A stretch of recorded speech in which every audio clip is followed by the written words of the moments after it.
ये 2 दिन से हमारे आईजी साहब के पास और हमारे श्रीमान एसपी साहब के पास इसकी पेटा से सूचना मिल रही थी कि इस इलाके में कोक फाइटिंग का एक दंगल आयोजित होने वाला है। इस सूचना पर हम लोगों ने इसको हमारे मुखबिरों के थ्रू वेरीफाई किया और वेरीफाई करने के बाद हम लोगों ने पुलिस जाब्ते की मार्फत भी इसको वेरीफाई करवाया था।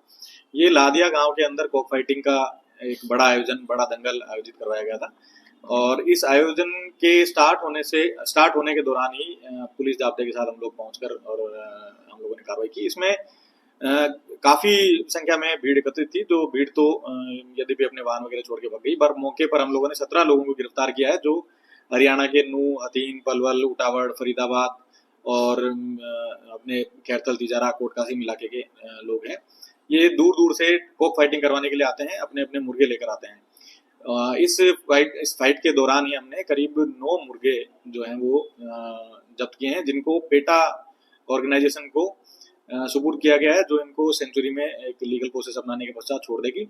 इस पूरे वाकये के दौरान ये जो लोग बेटिंग कर रहे थे, इस पे गैम्बलिंग बेटिंग कर रहे थे, जुआ सट्टा कर रहे थे, इनसे भी करीब 1,40,790 रुपए के आसपास जो है वो बरामद किए गए हैं और सभी मुलजिमों को पशु क्रूरता अधिनियम और बीएनएस की सेक्शन 112 और 13 आरपीसी के तहत गिरफ्तार कर लिया गया। आज इनको न्यायालय में पेश किया जाएगा। सर, ये जितने भी जो बैटिंग कर रहे थे, आप बता रहे कि ये टप्पूगढ़ के आसपास थे, तो ये सब टोटल हरियाणा के लोग थे, तो ये टप्पूगढ़ क्षेत्र को क्यों चुना? इससे पहले कोई कर चुके हैं या कोई एग्जीबिशन स्पेशल डे था?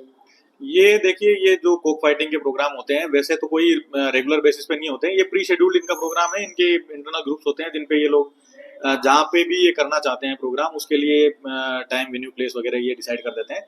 पूर्व में भी ये हमारे पास ये सूचना थी कि ये प्रोग्राम कैथवाड़ा में होने वाला था, बट वो किन्हीं कारणों से इन लोगों ने वहां पोस्टपोन करके इसको और इधर लादिया में शिफ्ट किया था, जो हमारे टपुगड़ा थाना इलाके में पड़ता है।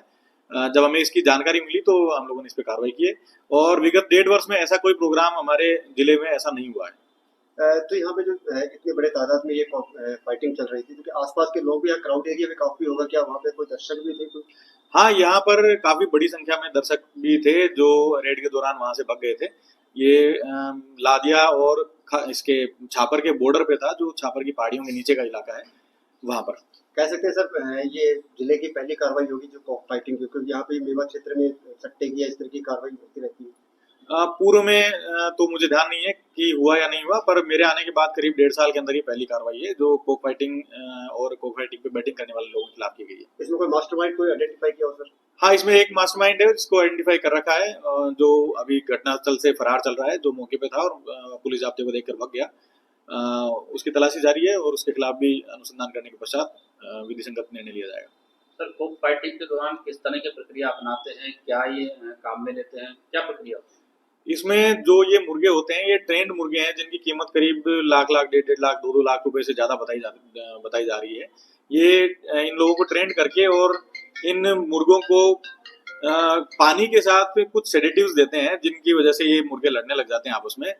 तो दो जो ओनर होते हैं वो आपस में इन मुर्गों को लड़ाकर और उन पे बैट करते हैं और बाकी जो दर्शक होते हैं वो भी इन पे बैट लगाते हैं। इस तरीके की एक प्रोसेस रहती है।